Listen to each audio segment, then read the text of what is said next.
नई वीडियो में खुशामदीद।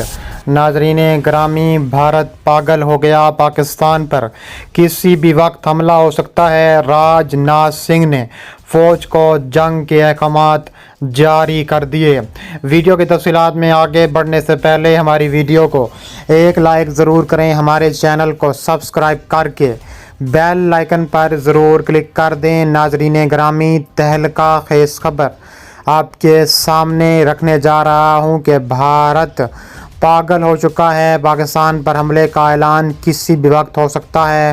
राजनाथ सिंह ने फ़ौज को बड़े अहकामात जारी कर दिए।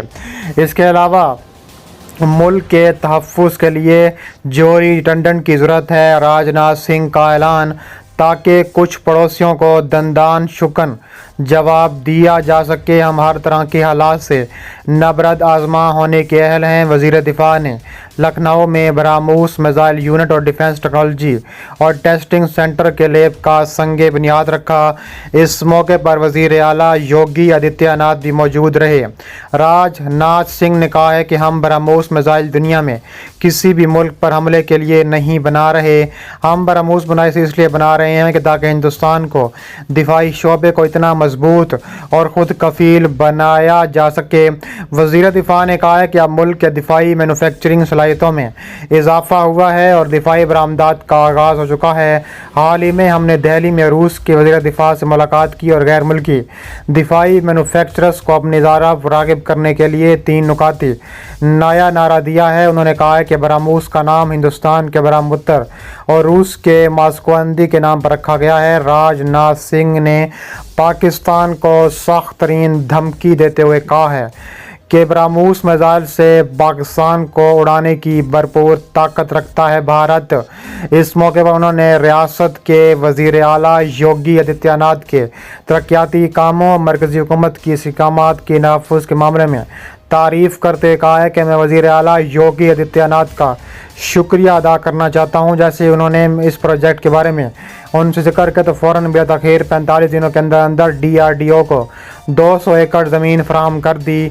वहीं वज़ीर आला योगी आदित्यनाथ ने कहा है कि ब्रह्मोस मिसाइल यूनिट लखनऊ में कायम किया जाएगा। इससे रियासत में रोज़गार के नए मौके पैदा होंगे। दूसरी जानिब भारत और पाकिस्तान आमने सामने आ चुके हैं। बड़ी खबर सामने आ रही है कि पाकिस्तान और भारत LOC पर शदीद कशीदगी सामने आ चुकी है और ऐसी कशीदगी के बाद पाकिस्तान और भारत ताबड़तोड़ एक दूसरे पर हमलावर भी हो रहे हैं। इसके अलावा कहा जा रहा है कि पाकिस्तान ने के शोबे तल्लुकात आमा के मुताबिक आर्मी चीफ ने भी LOC की सूरत हाल फार्मेशन की ऑपरेशनल तैयारियों पर ब्रीफिंग दी गई है। ISPR ने बताया है कि आर्मी चीफ ने चकोटी सेक्टर में कंट्रोल लाइन पर तैनात फौजियों से बातचीत की है, जवानों के साथ वक्त गुजारा है। ISPR का कहना था कि आर्मी चीफ ने जवानों की जंगी तैयारी, बुलंद हौसले की तारीफ़ की। LOC पहुंचने पर core commander lieutenant general Sahir Shamshad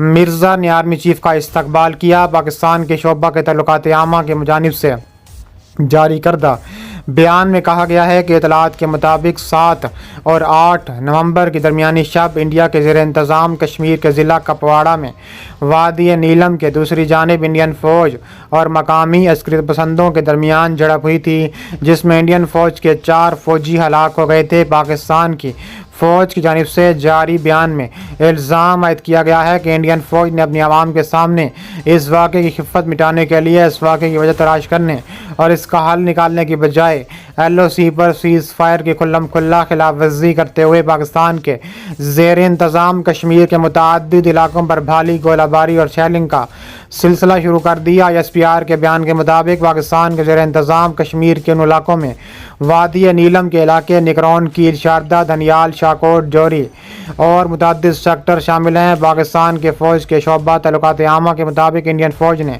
LOC की खिलाफ वर्जी करते हुए बिला इख्तियार फायरिंग और गोलाबारी का सिलसिला सिर्फ फौजी चौकियों तक महदूद नहीं रखा, बल्कि आलमी कवानीन के तहत इंसानी हकूक़ की खिलाफ वर्जी करते हुए शहरी आबादी को भी निशाना बनाया, जिसके नतीजे में 4 शहरी हलाक जबकि 12 ज़ख्मी हो गए थे। पाकिस्तानी फ़ौज के बयान में दावा किया गया है कि पाकिस्तानी फ़ौज ने बिला इख्तियार फायरिंग का जवाब देते हुए इंडियन फ़ौजियों को निशाना बनाया। اس کے علاوہ انڈین فوج کے مطابق اس فائرنگ کے تبادلے میں انڈین سیکیورٹی فورسز کے 3 جوانوں سمیت کم از کم 6 افراد کی ہلاکت کی اطلاعات موجود ہیں، جبکہ 3 اہلکار زخمی بھی ہوئے ہیں۔ سری نگر میں انڈین فوج کے 4 کارکن کے بیان کے مطابق پاکستان نے حملے کے لیے مارٹر گولوں اور دیگر ہتھیاروں کا استعمال کیا ہے۔ انڈین فوج نے بھی الزام عائد کرتے ہوئے کہا ہے کہ پاکستان نے جان بوجھ کر عام شہریوں کو نشانہ بنایا ہے، جبکہ جھڑپ میں پاکستانی فوج کے انفراسٹرکچر کو بھاری نقصان پہنچانے کا دعویٰ کیا گیا ہے۔ انڈین فوج کے عہدیداروں کے حوالے سے بتایا گیا ہے کہ پاکستان کی جانب سے رکن کی جانے والی فائرنگ سے انڈیا کے زیر انتظام کشمیر کے علاقے اوڑی کے نمبالا سیکٹر میں 2 فوجی ہلاک ہوئے ہیں، جبکہ حاجی پیر سیکٹر میں BSF کے 1 سب انسپکٹر کی موت ہوئی ہے۔ انڈین فوج کے عہدیداروں کے مطابق ضلع بارہمولہ کے علاقے اوڑی کے کمال کوٹ سیکٹر میں 2 شہری ہلاک ہوئے، جبکہ اوڑی کے حاجی پیر سیکٹر میں بالا کوٹ کے علاقے میں 1 خاتون کی موت ہوئی ہے۔ انڈیا کے زیر انتظام کشمیر کے دارالحکومت سری نگر سے دفاع کے ترجمان راجیش کالیا نے بتایا ہے کہ فوج نے سرحد کے قریب کیران سیکٹر میں جنگ بندی کی خلاف ورزی کے دوران دراندازی کی سازش کو ناکام بنا دیا۔ انہوں نے کہا ہے کہ ہماری فوج نے شمالی کشمیر کے ضلع کپواڑہ میں کیران سیکٹر میں کچھ مشکوک کو نقل و حرکت دیکھی تھی۔ ہماری فوجی دستوں نے دراندازی کی اس کوشش کو ناکام بنا دیا۔ انڈین فوج کے ایک سینئر ترین فوجی اہلکار نے بتایا ہے کہ جموں و کشمیر میں لائن آف کنٹرول پر تعینات BSF کے تقریباً تمام یونٹوں کو صبح سے ہی شدید فائرنگ کا سامنا کرنا پڑ رہا ہے۔ انڈیا اور پاکستان کی جوہری پیش قدمی قریباً 50 برس پر محیط ہے۔ اس صدی سے متعلق افشاں کی جانے والی ہزاروں امریکی دستاویزات سے علم ہوتا ہے کہ جوہری صلاحیت سے ہتھیاروں کے حصول کے سفر میں واشنگٹن نے ہمیشہ انڈیا کے لیے تو قدرے نرم گوشہ رکھا، مگر پاکستان کے لیے دباؤ، امداد کی بندش، دیگر پابندیوں جیسے اقدامات کیے ہیں۔ بھارت نے روس سے حاصل کردہ دفاعی سسٹم S-400 کی تنصیب شروع کر دی ہے۔ فضائی دفاعی سسٹم S-400 کی پہلی تنصیب پاکستانی سرحد کے قریباً پنجاب سیکٹر میں کی جا رہی ہے۔